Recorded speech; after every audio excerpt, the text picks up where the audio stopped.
So, sabi diba, gawin mo lang tong y, then interchange mo sila. So, magiging x na to equals 1 over 2y plus 6. Then, solve for y, cross multiply.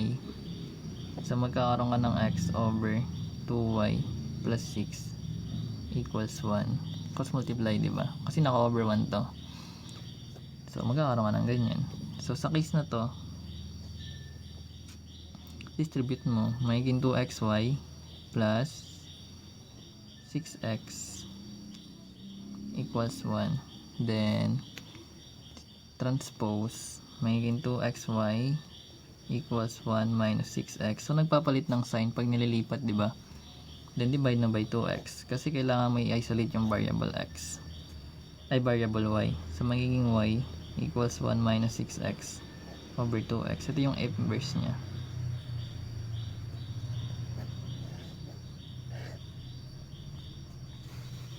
Ganun siya ginagawa. Ibig sabihin, guys, ang bottom line kasi sa inverse function, yung f of x equals yan sa y. Then, i-interchange mo yung y and x. Then, kapag fraction, hindi cross multiply mo. Then, kapag na-cross multiply mo, distribute mo naman. Then, pag na-distribute mo naman, nung x minus 3.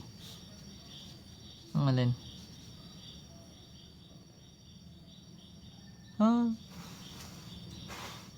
Nung x minus 3. Ay.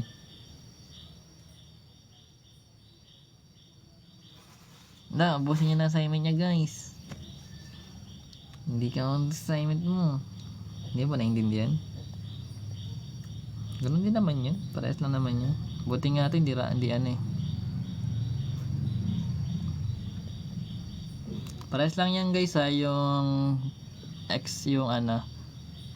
Hindi nga kita. I-word mo nga ni. Parehas lang yan. Nung negative 3. 3 po muna. Parehas lang yan, guys. Ito parehas lang yan. Okay, malito sa ganito, ha. Parehas lang yan. Dapat ikay na dito sa ganyan. Kasi tinitingnan mo to, positive pa rin naman to. Tapos negative pa rin to. Parehas lang yan. Mag-iiba yan kapag ganito itsura. Ito magkaiba yan. Pero ito parehas lang. Anyways, solve natin. Nasulat ko kasi yung x na una. Pero parehas lang yan. Okay na. So, gawin natin tong y. Then, interchange na natin diretso para makatipid tayo sa space. So, magkakaroon to ng x.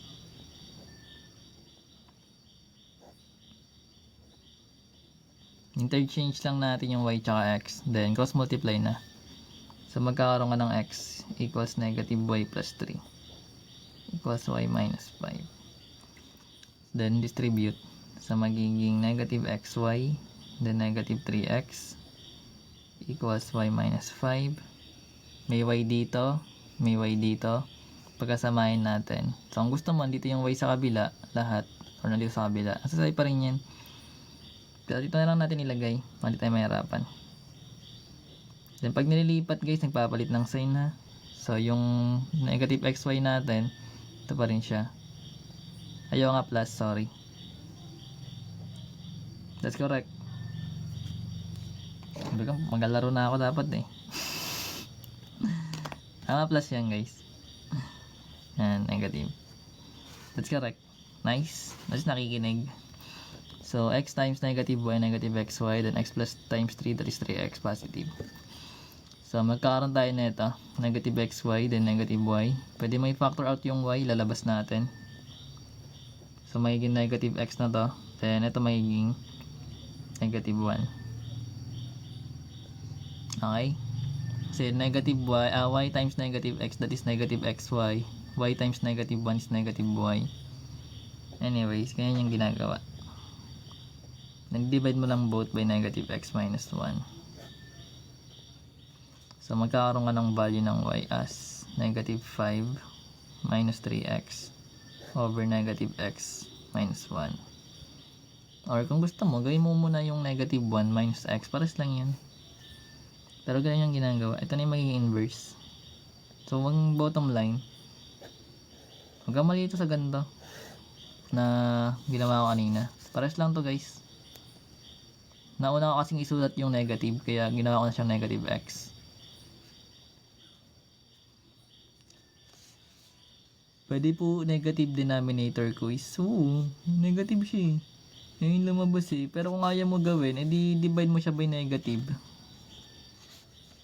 Or kung ayaw mo gawin, edi palitan mo siya. Magpapalit yan ng sign. Kaso magiging negative ba yata? What sign? Hindi. Magiging ganda yata. Pwede ba yun Sir AJ?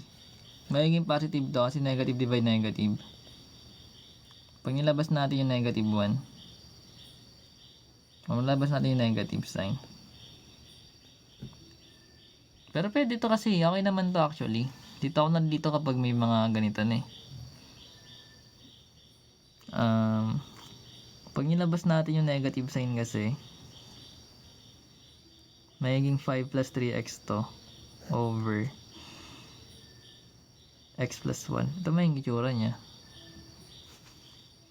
Like, kapag dinistribute mo yung sign, magiging negative 5x dapat. Tapos negative 3. Pero pwede na to actually. Hindi naman kailangan na yan, positive. Basta naiintindihan mo yung concept. Isang example, backread daw. Anong iba-backread ko? Quadratic inequality. Wala kayong given eh. Gawa kayo given ba? Wala, hindi ako sasagot. Walang lagay nyo in words. Ang factor theorem guys, kapag na walang remainder, factor yon. Marunong ka ng remainder theorem. Or synthetic division, pinakamadali. Sir AG, tama ba yung pagka-simplify ko na ito?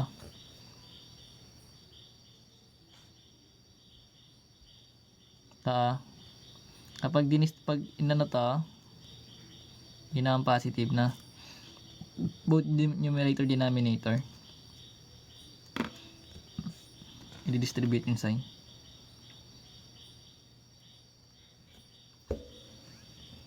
Tara na. Ay mali. Isa yung magiging negative pa rin sa baba. Hindi ba di-distribute yung sign dito sa baba? Wait, check ko nga sa graph para ma-check natin. Gusto ko chine-check eh. Ay positive na siya. Wait lang, check ko lang. Diyan ako nalilito pag mayroong gitna. Kapag merong gitna dito, dito ako nalilito good. Good. Titignan ka. Wait lang, i-check it. Hindi tama. Kapag pinactor yung negative, hindi tama man. Diba? So, magiging negative 5. Tama. Diba? Ma-cancel yan. So, wala na negative sign. Ayun, positive. Wait lang, check ko lang. Ayun lang. May gusto ko i-prove.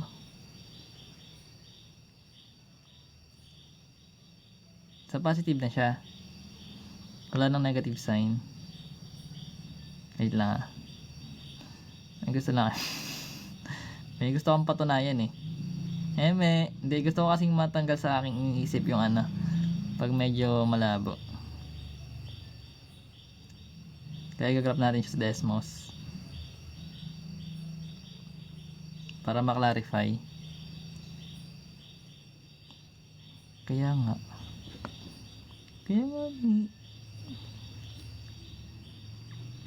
ang negative guys, negative 1 din yan.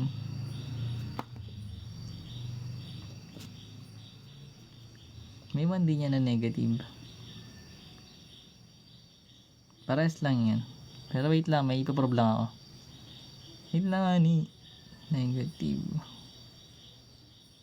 Pares lang ba yun? Ibig sabihin Sir AG diba, edi magiging 5 plus 3x na lang siya over x plus 1. Yun ba?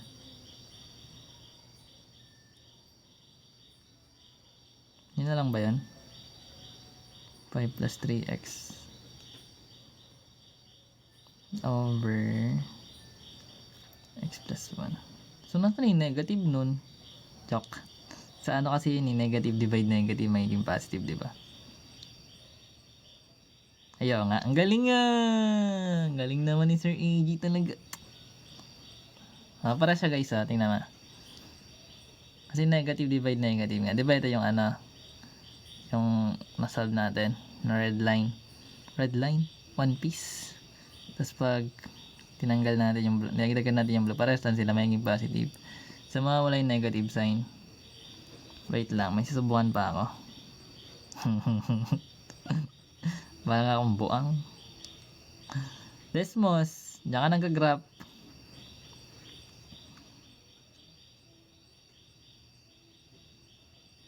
Pares lang yata yun. Okay ba yun? Lang. 5x. 5 plus 3x. Over x plus 1. Ay, magkaiba nga sila guys pag may negative. So, apply mo talaga yung rules ng sign. So, mawawala dapat to. Ayun, naliwanagan tayo. Ang galing talaga ni Sir AJ guys. Palo, pag may negative sa gitna, means negative ang numerator. Pag may negative dito, ang numerator lang ang negative. Ang denominator hindi. So, dapat ito negative x. Ano, oo nga. Oo nga, alam ko na guys. Hindi ko alam nga. Ibig sabihin doon to dapat to guys. Pag negative dito. Ang numerator lang pala yun. Oo nga pala, 1 pala to. Negative 1 to numerator lang pala yun. May hina ako sa ganito. Pag nakagano talaga may hina ako. Ibig sabihin guys, yung bottom line. Kung gusto mo ilabas yung negative sign, sa numerator yan, sa magiging 5 plus 3x yung numerator. Over, yung denominator ganun pa rin. Eh, negative divide negative, di ba? Positive. So, magiging 5 plus 3x na siya. Over, eto magiging x. Then, yung negative divide negative, magiging positive. Di ba? Di na-prove natin. Ganun pala yun eh. Kaya na, guys, pag may na hindi ako naiintindihan, kailangan ko siyang maintindihan. It's either mag-graph ako, or magka-solve. Ito yung sa 3x. Ito siya, di ba? Yung red line. Ito yung given. Hindi, ito pala yung given. Lagay natin yung given, yung original na given. That is y equals x minus 5. Ay, hindi, inverse to eh. Di ba inverse to? Hindi man ito magagang ganito guys. Inverse pala to. Pabaliktad yung graph niyan kasi inverse. 3 minus x. Pabaliktad yung graph niya. Kasi ano, inverse siya. Pero ayun nga siya guys. Ibig sabihin, etong nakuha nating solution, symmetric. Parehas lang siya nito. Na ito. Ibig sabihin yung sa negative sign na gitna ng fraction bar, numerator lang yan. I-distribute. Ibig sabihin denominator ganun pa rin dapat. O, di ba? Hindi matutunan na naman tayo dahil Sir AJ. Hindi pa talaga Sir AJ. Hindi tayo masisiro guys pag andito sa Sir AJ.